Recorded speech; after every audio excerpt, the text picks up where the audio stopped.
टिल्लू एक गरीब कबाड़ी था जो दिन भर कूड़ा बीनता था और फिर उसे बेचकर अपना और अपनी पत्नी गिन्नी का पेट पाल रहा था। टिल्लू और गिन्नी की शादी को 4 साल पूरे होने को थे और अब वो 2 से 3 होने जा रहे थे। अरे अरे, ये क्या कर रही है गिन्नी? छोड़ इसे। ला मुझे दे, मैं कुएं से पानी लेकर आता हूँ।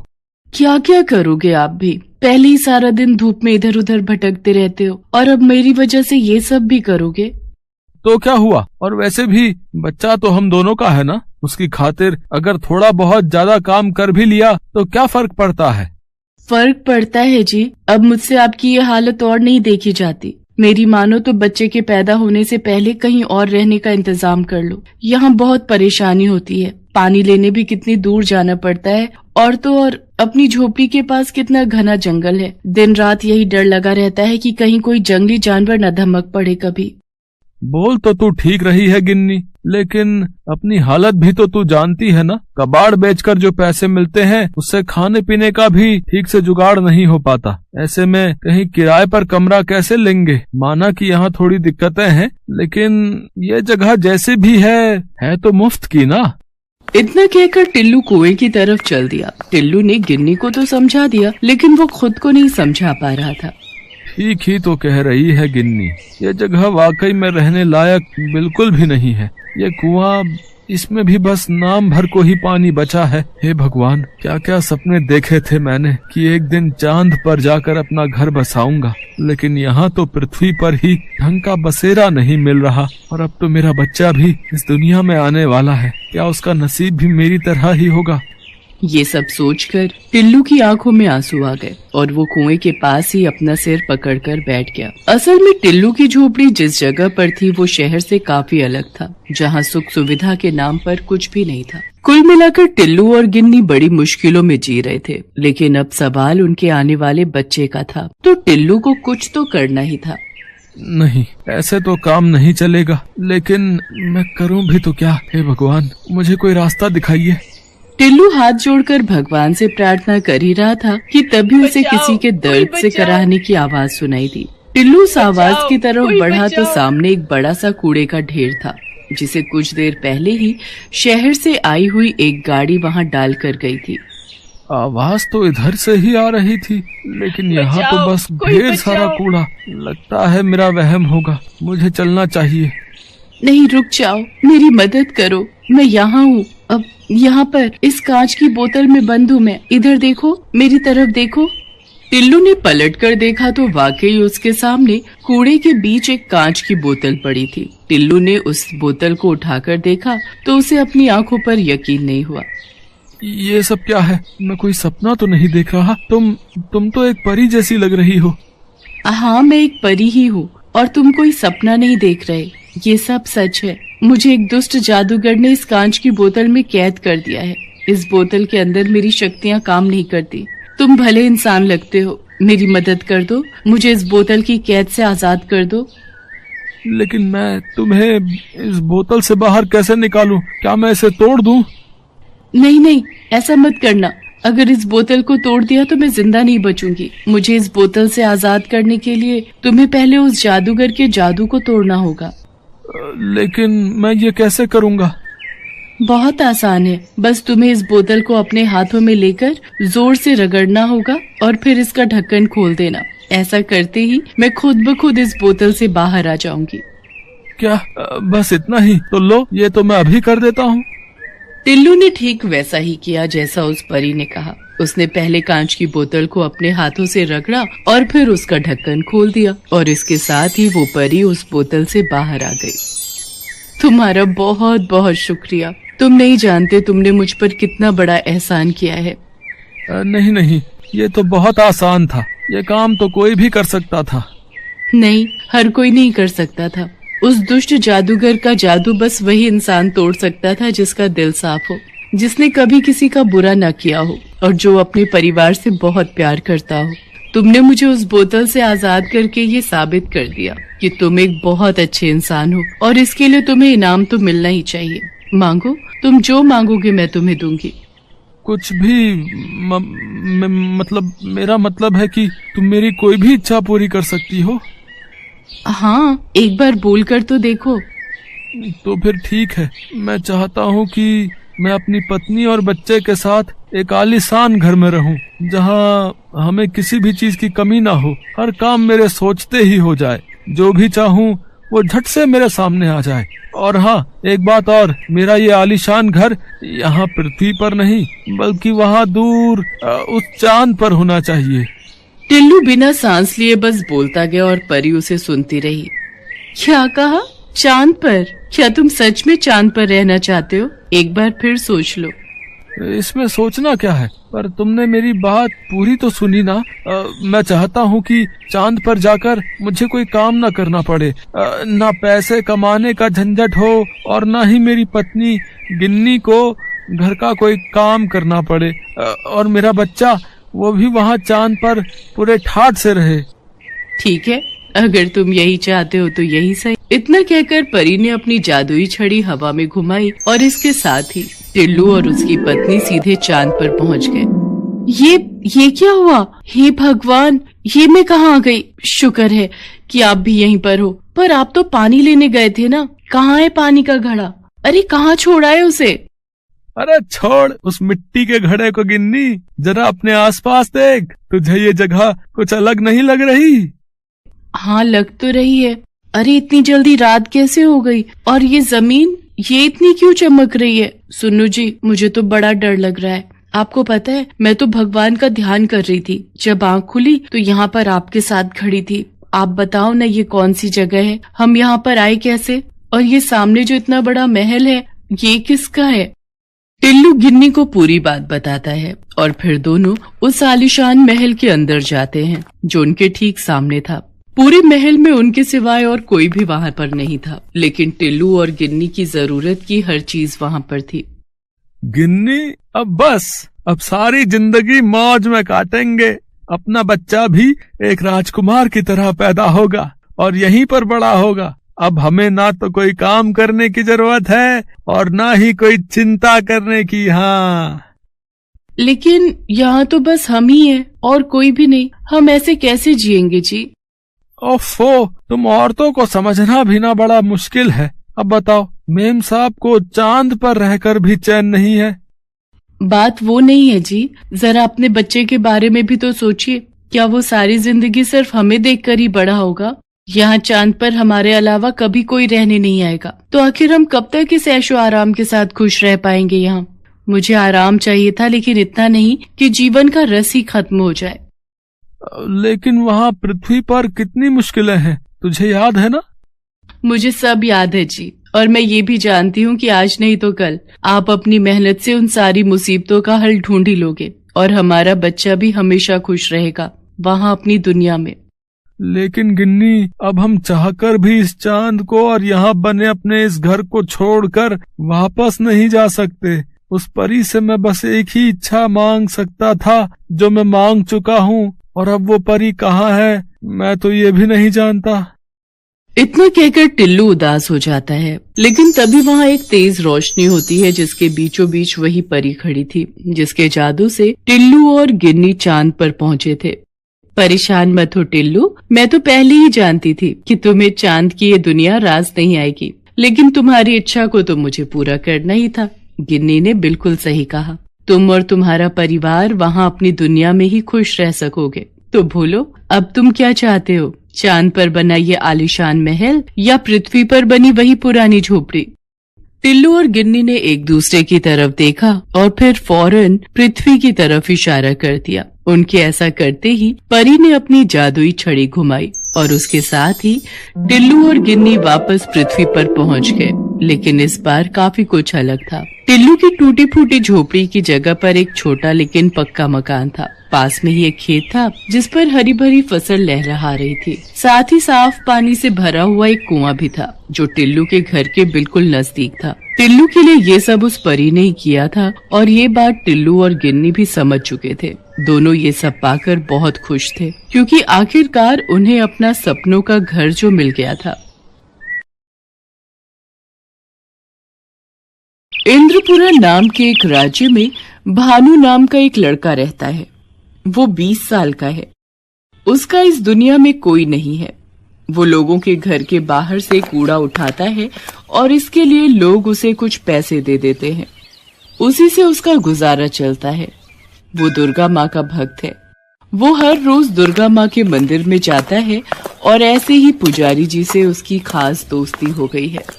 आओ भानु, मैं तुम्हारा ही इंतजार कर रहा था। ये लीजिए पुजारी जी, मैं दुर्गा माँ की पूजा के लिए फल लाया हूँ। भानु हर रोज फल लेकर जाता है और उसके बाद ही मंदिर में दुर्गा माँ की पूजा होती है। इंद्रपुरा राज्य के राजा का नाम इंद्र प्रताप है और उनकी इकलौती बेटी का नाम है इंदुमती। इंदुमती बहुत ही सुंदर है, इसीलिए राजा इंद्र प्रताप ने उसे महल से बाहर निकलने के लिए मना कर दिया है। इंदुमती अपने कमरे में बैठकर बाहर की तरफ देखती है और सोचती है कि ये दुनिया कितनी सुंदर है। पिताजी तो मुझे बाहर निकलने ही नहीं देते, काश मैं बाहर जा पाती।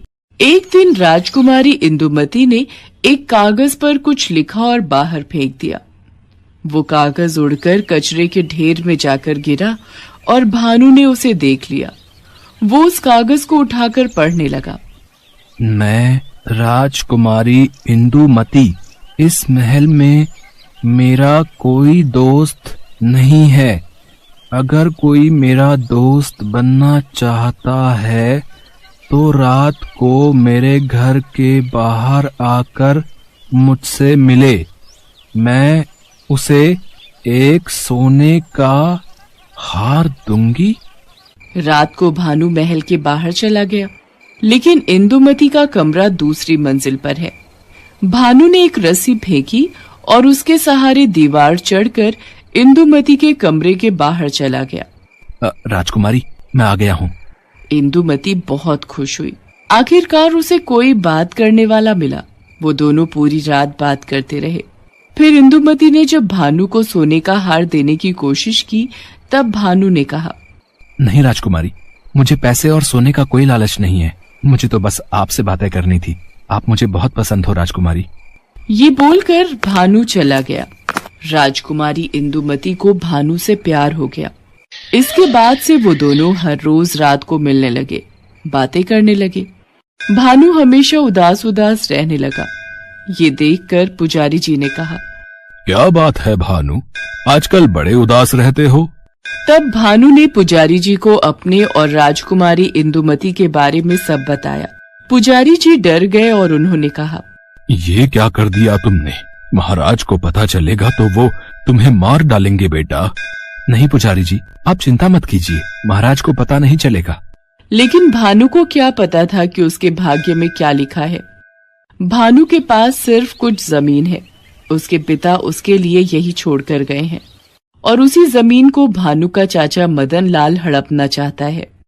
वो हर रोज सोचता है, भानु का कुछ इंतजाम करना पड़ेगा। अगर वो नहीं रहेगा तो ये जमीन मेरी हो जाएगी। हाँ। एक दिन मदन लाल देखता है कि रात के अंधेरे में भानु कहीं जा रहा है। मदन लाल भानु का पीछा करता है और उसे राजकुमारी से मिलते हुए देख लेता है।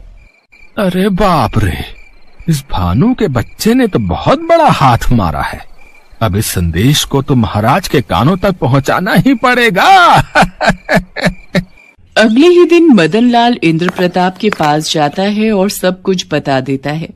सब कुछ सुनकर इंद्र प्रताप गुस्से से आग बबूला हो जाते हैं।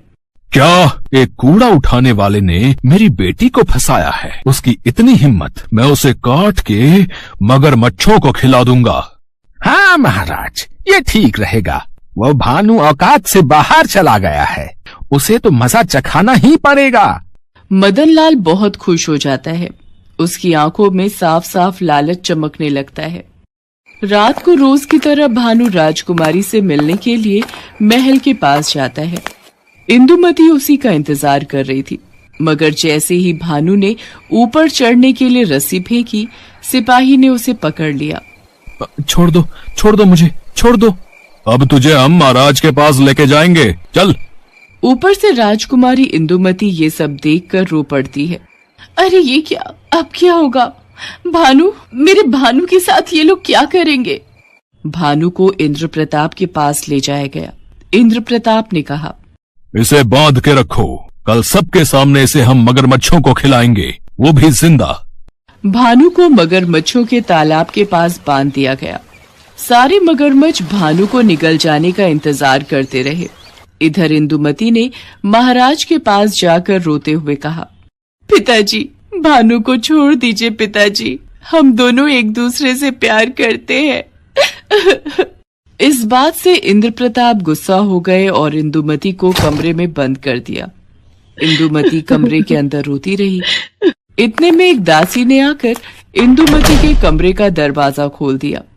ये दासी भानु के गांव से है और भानु को बहुत स्नेह करती है। इंदुमती दौड़ते हुए भानु के पास गई और उसके बंधन खोल दिए और उसके बाद दोनों तुरंत वहां से भाग गए। दोनों भागकर दुर्गा माँ के मंदिर में चले गए। दोनों को देखकर पुजारी जी बहुत डर गए। अरे तुम दोनों यहाँ? महाराज को पता चल गया तो अनर्थ हो जाएगा। पुजारी जी, आप हम दोनों की शादी करवा दीजिए बस। उसके बाद हम यहाँ से भाग जाएंगे। मगर तुम दोनों इस धरती के जिस कोने में भी जाओगे, महाराज किसी न किसी तरीके से तुम्हें ढूंढ ही निकालेंगे। तब क्या होगा? तो फिर हमें इस धरती से बाहर भेज दीजिए, ऐसी जगह जहाँ हम दोनों के अलावा कोई नहीं हो। पुजारी जी ने कुछ सोचा और कहा, ये काम तो सिर्फ दुर्गा माँ ही कर सकती हैं। तुम दोनों माँ दुर्गा से प्रार्थना करो, माँ दुर्गा तुम्हारी बात जरूर मानेंगी। दोनों आंखों में आंसू लेकर माँ दुर्गा के सामने प्रार्थना करने लगे। दुर्गा माँ, आज तक मैंने आपसे कुछ भी नहीं मांगा, मगर आज मैं अपना प्यार मांग रहा हूँ। देखिए, ना मत कहना, आप तो मेरी माँ हो। दुर्गा माँ, अगर मेरे पिताजी को खबर लग गई कि हम यहाँ हैं, तो वो हम दोनों को मार डालेंगे। आप हमें कहीं और भेज दीजिए माँ, हमें कहीं और भेज दीजिए। दोनों का रोना धोना देखकर दुर्गा माँ और नहीं रह पाई। उन्होंने मूर्ति से बाहर निकलकर कहा, मुझे पता है कि तुम दोनों एक दूसरे से प्यार करते हो। तुम्हारा प्यार पवित्र है, इसीलिए मैं तुम दोनों को चांद पर भेज रही हूँ। जाओ, वहाँ आराम से जिंदगी बिताओ।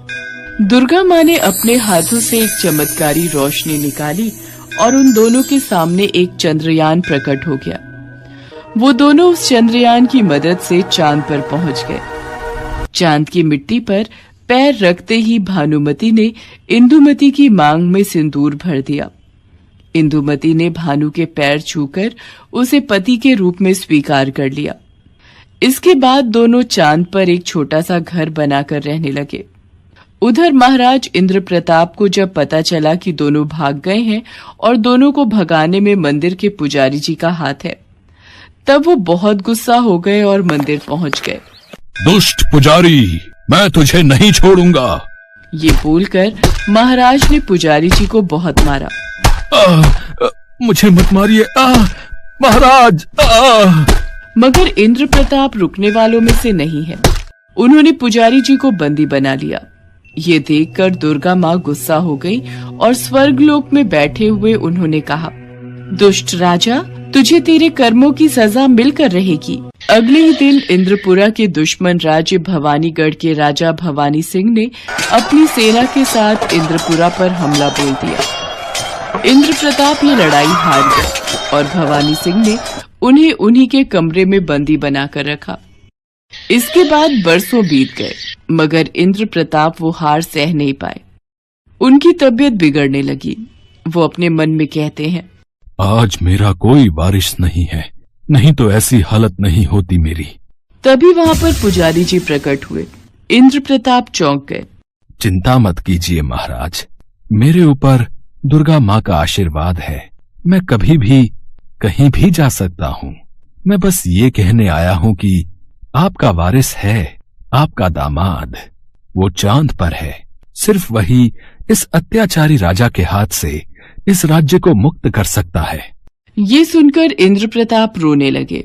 पुजारी जी, मैंने उन लोगों के साथ बहुत बुरा किया। मैं उन दोनों को वापस लेकर आना चाहता हूँ। तभी पुजारी जी ने दुर्गा माँ का नाम लिया और तभी एक चंद्रयान प्रकट हो गया और वो दोनों उसमें चढ़ गए। उधर चांद पर भानु और इंदुमती बहुत खुश हैं। उन दोनों को एक बेटा भी हुआ है। इंदुमती और भानु अपने बेटे के साथ खेल रहे हैं। इतने में वो दोनों उस चंद्रयान की मदद से चांद पर पहुंच गए और उसमें से पुजारी जी और इंद्र प्रताप बाहर आते हैं। अपने पिता को देखकर इंदुमती डर जाती है। डरो मत बेटी, मुझे अपनी गलतियों का एहसास हो गया है। बेटा भानु, तुम मुझे माफ कर दो। तुम ही मेरे दामाद हो और इंद्र प्रताप राज्य के वारिस। इसके बाद इंद्र प्रताप ने सब कुछ खुलकर बताया और चंद्रयान में बैठकर पांचों धरती पर पहुंच गए। धरती पर पहुंचते ही भानु ने एक परिकल्पना बनाई और रात को अत्याचारी राजा भवानी सिंह को उसके कमरे में घुसकर मार डाला। इसी तरह भानु ने इंद्रपुरा राज्य को अत्याचारी राजा के कैद से मुक्त कर दिया। महाराज इंद्र प्रताप ने भानु को नया राजा बना दिया और राज्य का नाम इंद्रपुरा से बदलकर भानुनगर रखा गया। भानु ने सबसे पहले अपने चाचा को बंदी बनाया और फिर दुर्गा माँ का एक बड़ा सा मंदिर बनाया। वहाँ पुजारी जी पूजा पाठ करने लगे। राज्य के लोग भानु से बहुत प्यार करने लगे और इसी तरह सभी खुशी से रहने लगे। Thanks for watching.